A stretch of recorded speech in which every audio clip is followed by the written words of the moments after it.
धारा 370 पार्ट 6। इसके तहत हम बात कर रहे हैं 1962 में चीन युद्ध की, 1965 पाकिस्तान और 1971 पाकिस्तान से युद्ध। ठीक है, हालांकि दो युद्ध पाकिस्तान के साथ हुए थे। 1953 से सरकार से बाहर थे, उन्हें अरेस्ट हाउस में रखा गया था। ठीक है, जम्मू कश्मीर का माहौल को ख़राब ना कर सके। ये किसकी बात कर रहे हैं हम? शेख अब्दुल्ला जी की बात कर रहे हैं हम। शेख अब्दुल्ला जी को दक्षिण भारत के हिल स्टेशन कोडाई कनाल के अंतर्गत, ठीक है, शेख अब्दुल्ला को दक्षिण भारत के हिल स्टेशन कोडाई कनाल, जो वर्तमान तमिलनाडु में हवेली के अंतर्गत रखा गया और सारी सुविधा दी गई।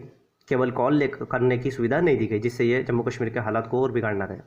20 साल तक हालांकि ये जेल में रहे, या यूं कहे कि हाउस अरेस्ट में रहे। शेख अब्दुल्ला का बेटा फारूक अब्दुल्ला MBBS की पढ़ाई कर रहा था जयपुर के अंतर्गत, और इनकी मदद की थी जवाहरलाल नेहरू जी ने। हालांकि जवाहरलाल नेहरू जी ने मदद इसलिए करी थी कि कहीं ना कहीं शेख अब्दुल्ला जी का ये बेटा था, या यूं कहे कि शेख अब्दुल्ला जी इनके दोस्त थे, तो उनकी मदद भी इसलिए कर दी थी क्योंकि इनके द्वारा वो जेल में भी थे। ठीक है, अब बात कर रहे हैं इसके आगे की। शेख अब्दुल्ला जी को रामचंद्र गुहा जी की पुस्तक में ऐसा कहा जाता है कि शेख अब्दुल्ला और नेहरू जी के 2-3 बार मीटिंग हुई थी, 2-3 बार मीटिंग हो चुकी थी। और रामचंद्र जी गुहा जी की पुस्तक के अनुसार कश्मीर के इतिहास में वर्णन किया है, और उनमें कहा है कि नेहरू जी शेख अब्दुल्ला जी से मिलना चाह रहे थे, और वो मिलने भी वाले थे, लेकिन उन्होंने पाकिस्तान से होकर आता हूँ, उसके बाद मिल जाऊँगा। लेकिन उससे पहले उनकी मृत्यु हो गई थी, तो पूर्ण रूप से मिल भी नहीं पाए थे, जिसकी वजह से मृत्यु होने की वजह से वो कार्य पेंडिंग रह गया। अब 1964 में जब नेहरू जी की मृत्यु हो गई, तो उसके बाद कई बार बीत गए, तो लाल बहादुर शास्त्री जी PM बने। उन्होंने 1964 में कई बार संशोधन किए, जैसे 1965, 1966, 1972 और 1980। ठीक है, 65, 66, 72 और 80, इनमें इन्होंने संशोधन किए, और ये सारे संशोधन 1954 के तहत ही संशोधन माने जाते हैं। ये सारे संशोधन इन्होंने किए थे। ठीक है, इसके बाद में ये कार्य पूर्ण रूप से चलने लगा। ये कार्य होते होते कंप्लीट होने के बाद में 1965, 66, 72, 80 में इन्होंने कार्य किया। ये सारी जो बातें बताई है रामचंद्र गुहा जी की पुस्तक में बताई गई है। हालांकि इन्होंने मिलने की बात कही थी, उसका लाल बहादुर शास्त्री जी की बात तो अलग ही थी। ठीक है, अब बात कर रहे हैं 1964 में। 1964 में धारा 370 लागू कर दिया गया। 1964 में धारा 370 लागू कर दिया गया। ठीक है, यह स्थिति जरा भी बिगड़ती है तो कंट्रोल में किया जा सकता है। तो जम्मू कश्मीर का संविधान आर्टिकल 158 और भाग 13, ठीक है, सेक्शन, तो भाग बताया 13 और 7 अनुसूचियाँ इसमें शामिल थी। इनका संविधान भारत की सहमति से ही बना था।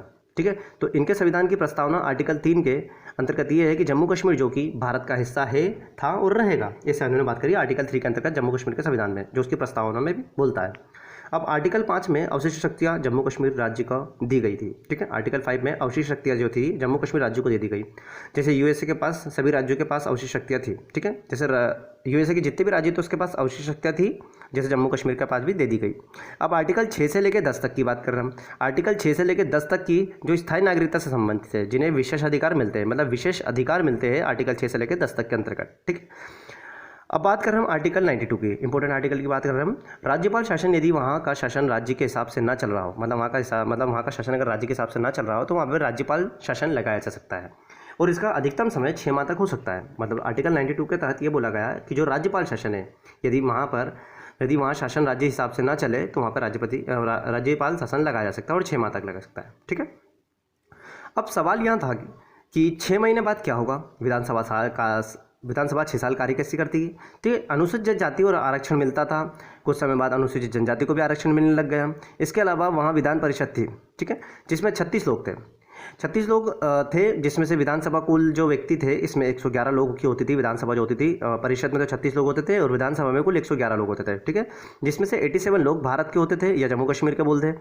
ठीक है, 24 लोग जो होते थे वो पाकिस्तान के होते थे। ये हमेशा खाली ही रहते थे। ठीक, जम्मू कश्मीर के लिए जम्मू कश्मीर के हाई कोर्ट को लेकर मूल अधिकार में ही रेट निकाल सकता है। मतलब जो जम्मू कश्मीर के लिए कोई रेट निकालेगा तो वो मूल अधिकार के हिसाब से ही रेट निकलेगी, अर्थात हाई कोर्ट समिति है। ठीक है, वहाँ पर तो भारत का हाई कोर्ट जो कि आर्टिकल 226 के तहत शक्ति मिलती है, मतलब आर्टिकल 226 के तहत जो भारत के हाई कोर्ट को शक्ति मिलती है, वो शक्ति जम्मू कश्मीर के हाई कोर्ट को नहीं मिलती है। ये बात आप ध्यान रखेंगे। आर्टिकल 226 आप सर्च करें और बताइएगा कमेंट करके कि आर्टिकल 226 में क्या होता है। ठीक है, तो आर्टिकल 226 के तहत जो शक्ति मिलती थी, वहाँ शक्ति जम्मू कश्मीर को नहीं मिलती है। ठीक है, तो आपको शक्तियों का वर्णन करना है कि 226 में क्या क्या शक्ति थी। ठीक है, अब नेहरू जी को पता था, इसलिए उन्होंने, मतलब नेहरू जी को मालूम था भैया जम्मू कश्मीर तो सुधरेगा नहीं, हरकत तो करेगा, तो इसलिए उन्होंने 1956 में, मतलब 1959 में, मतलब 1959 में पहला संशोधन कराया। पहला संशोधन इस प्रकार से था कि चुनाव आयोग को लागू करके जम्मू कश्मीर के संविधान का पहला संशोधन भारत का चुनाव आयोग, जो जम्मू कश्मीर के चुनाव कराने की शक्ति प्रदान करता है, मतलब जम्मू कश्मीर को जो शक्ति प्रदान करता है, जम्मू कश्मीर जो चुनाव कराने की शक्ति प्रदान करता है, वो आर्टिकल 1959 के तहत था। ठीक है, पहला संशोधन था ये। ठीक है, अब बात कर रहे हैं 1962 में। नेहरू जी को ऐसा लगा कि आगे चलकर मामला बिगड़ेगा, तो आर्टिकल 92 के तहत जो कार्य नहीं समझेगा, ठीक है, कार्य मैंने आपको आर्टिकल 92 पीछे समझा चुका हूँ, तब इसको देखते हुए नेहरू जी ने 1964 में 356 को लागू कर दिया 1964 के ही तहत, ठीक है। 1962 में 1964 के तहत 64 में मैंने 1964 में 356 को लागू कर दिया।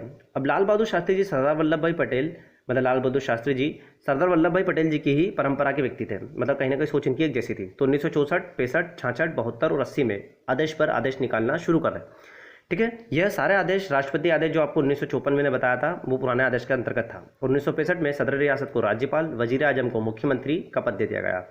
जम्मू कश्मीर चाहता था कि 1964 के जैसे जो हालात थे वही हालात आज भी बन जाए, जबकि वो पॉसिबल नहीं थे, क्योंकि अब सत्ता बदल चुकी थी, कार्य बदल चुके थे, ना तो अब पंडित जवाहरलाल नेहरू जी थे उस जगह कार्य करने वाले, इसलिए इसमें हस्तक्षेप करना अब ना के बराबर था। 1965 में भारत और पाकिस्तान में के युद्ध में जब पाकिस्तान हारा, तब लाल बहादुर शास्त्री जी प्रधानमंत्री थे। इस समय शेख अब्दुल्ला सोच रहे थे यदि पाकिस्तान युद्ध जीत जाता है तो कुछ बात बन जाए, लेकिन वहाँ उम्मीद भी शेख अब्दुल्ला की खाली रही। 1966 में इंदिरा गांधी जी आई, 1967 में इलेक्शन हुआ, 67 में इलेक्शन हुआ, लेकिन युद्ध 1962 में हारने के बाद, ठीक है, हारने के कारण और पाकिस्तान से जीत होने के कारण कुछ हद तक भारत की आर्थिक स्थिति में परिवर्तन आया। इस बीच दो प्रधानमंत्री की मृत्यु भी हो चुकी थी, जैसे जवाहरलाल नेहरू, लाल बहादुर शास्त्री। इसी बीच नक्सलवाड़ी आंदोलन हुआ। 1967 में इंदिरा गांधी इलेक्शन जीत गई। हालांकि शुरुआती दौर में यह गठबंधन की सरकार बनी, किंतु इंदिरा गांधी जीत गई।